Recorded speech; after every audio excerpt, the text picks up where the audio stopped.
안녕하세요. 제 형의 부부가 돌아가셨는데 돌아가신 원인을 세상에 말하기는 부끄럽지만 형의 불륜으로 인한 치정사건으로 분노한 형수가 불륜 현장을 쳐들어가 다투던 중에 극단적인 선택을 저지르고 말았습니다. 뉴스에까지 보도된 그런 사건이 발생하고 나서 장례식은 암울한 분위기 속에서 진행되었습니다. 슬픈 감정보다는 방문한 친척들의 표정 속에선 민폐라는 감정을 읽을 수 있었습니다. 부모님 역시 자식을 잃은 슬픔보다 조문객들에게 미안한 감정을 가지고 있어 보였습니다. 그런 장례식장에서 누구보다 슬프고 힘든 시간을 보내고 있던 건 홀로 남겨진 아들 용우였습니다. 용우는 10살의 나이로 하루아침에 부모를 잃은 슬픔도 감당하기 힘든데 주위의 싸늘한 시선까지도 어린 용우를 힘들게 했습니다. 이 일로 인한 가장 큰 피해자는 바로 어린 용우였습니다. 장례식 중간에 용우와 나눈 대화 중에 전 어차피 원래부터 필요 없는 인간이니까요. 그 말이 아직도 제 기억에 생생히 남아있습니다. 형 부부는 재산이 있던 것도 아니고 남겨진 거라곤 대출금을 끼고 있는 아파트 하나뿐 생활이 넉넉하지 않던 형 부부에겐 생명보험을 들어놓을 여유조차 없었습니다. 게다가 우리 집도 금전적인 여유도 없었고 장애까지 있으신 아버지는 두 분이 먹고 살기도 빠듯했습니다. 아버지는 손주인 용우를 시설에 보내자고 했습니다. 비록 생전에 먹고 살기 바빴던 그리고 다른 지역에 살고 있어서 그랬는지 무엇보다 나이 차이 많이 나는 형네와는 왕래가 별로 없었지만 전 혈연관계인 조카를 시설에 보낼 수는 없었습니다. 아버지, 제가 용우를 책임질게요. 무슨 소리야? 너가 저 아이를 어떻게 키운다고? 너 이제 겨우 21살이야. 너 앞가림도 제대로 못하면서 어떻게 아이를 돌본다는 거니?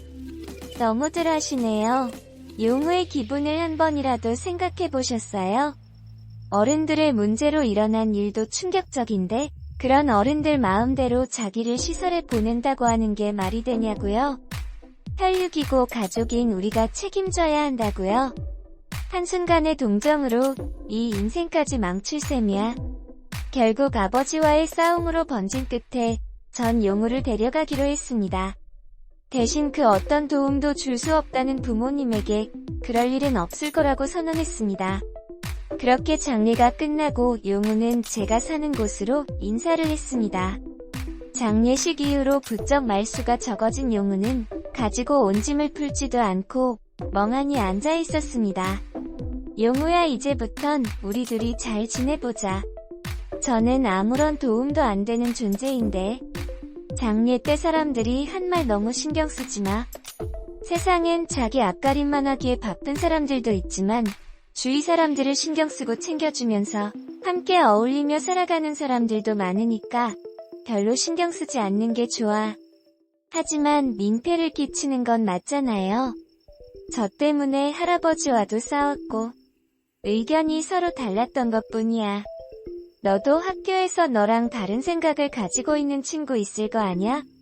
그렇게 생각면 돼. 하지만 삼촌도 성인이잖아요. 전 더 이상 필요 없죠. 나는 소리 듣기 싫고 부모도 필요 없어요.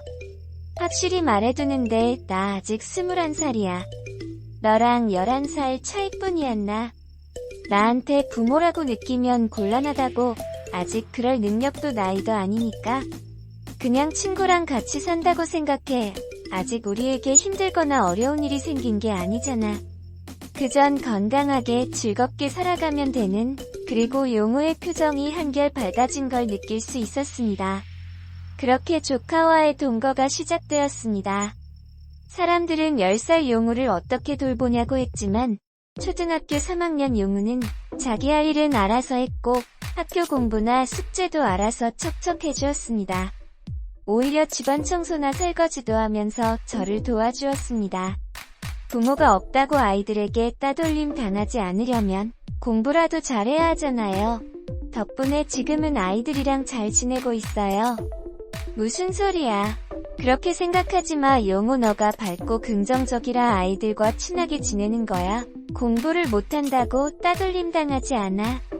어쩔 땐 아직까지도 마음속 트라우마가 남아있어 보였습니다. 한창 밝게 뛰어놀 나이에 너무 일찍 처리된 것 같아 그게 안쓰러워 보였습니다. 비록 부모는 아니지만 용우가 성장해가는데 좋은 환경을 만들어주고 싶었습니다. 그래서 휴일이면 이곳저곳 다양한 곳을 데려갔습니다. 그런 어느 날 한 백화점에서 수제 액세서리 전시회가 있어서 구경 갔을 때였습니다. 용우는 그곳에서 충격을 받았던 것 같습니다. 그날 전시회에서 본 액세서리들이 마음에 들었던 용우는 도서관에서 책을 빌려 액세서리의 다양한 소재와 표현 방식에 점점 빠져들었습니다.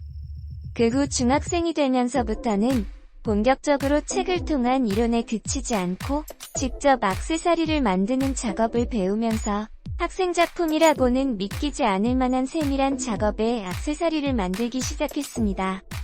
몇몇 액세서리는 친구들 사이에서도 소문이 날 정도여서 돈을 받고 팔기도 해 그걸로 재료비에 보태기도 했습니다.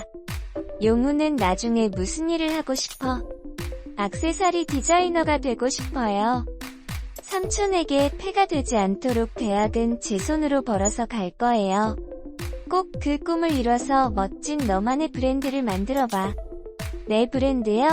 취업도 좋긴 하지만 자기가 생각한 디자인을 만들려면 몇 년 걸릴 텐데 그보다 자기 작품이라고 생각하면서 원하는 나만의 디자인을 만들면 요즘엔 인터넷을 통해 전 세계 어디에라도 알릴 수 있고 판매할 수 있는 시대니까 용우 정도의 실력이면 장차 훌륭한 디자이너가 될 거야. 넌 할 수 있어. 그 후로 용우는 지금까지 열심히 살아온 것보다 더 열심히 공부했습니다.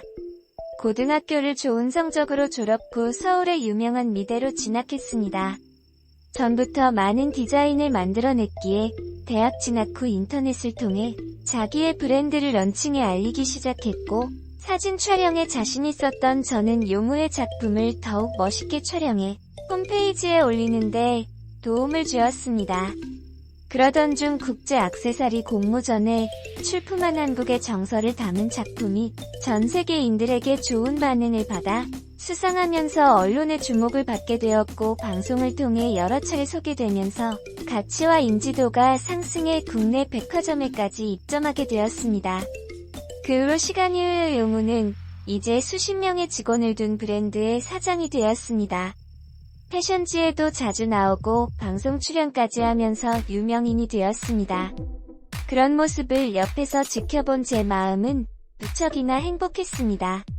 하지만 유명해진 만큼 여기저기에서 나타나는 연락들 친구들뿐 아니라 친척들까지도 이렇게 유명해졌는데도 연락을 미리 안 했냐며 여기저기에서 연락이 왔습니다.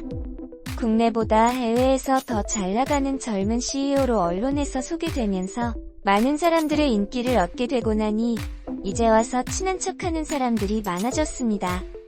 어느 날 작은 고모에게 전화가 왔습니다. 그 아이가 회사를 만들었다고 말해주지 그랬니? 뭐 자랑할 일도 아니었고 누구 하나 용우의 일 신경조차 갖고 있지 않았었잖아요. 그렇게 성공했으면 집에도 돈을 많이 가져다 주겠네. 결국 또 돈이군요. 형부부 장례식장에서도 용우를 필요 없다고 시설에 맡기자고 처음 말한 것도 고모님이셨죠? 이제 와서 유명해진 용우에게 아는 척하고 손 벌리고 싶어진다면 그 전에 직접 찾아와서 진심으로 사과를 하는 게 먼저라고 생각되네요. 그럴 용기도 마음도 없다면 앞으론 이런 전화 다시는 하지 마세요. 결국 그 후로도 한 1년간은 사돈의 팔촌까지 돈과 인기의 숟가락 좀 얹어보려고 하는 인간들의 연락이 이어졌습니다. 하나같이 모두들 그날의 장례식장에서 나 몰라라 했던 사람들이었습니다. 디자이너 용우의 성공을 옆에서 지켜봐주면서 누구보다 기뻤습니다. 그런 저에게도 운명적인 사랑이 찾아왔니다.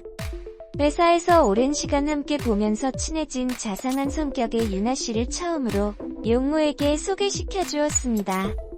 오래전부터 용우는 많은 시련 속에서 그리고 환경 속에서 사람의 감정을 읽는 데 능했습니다.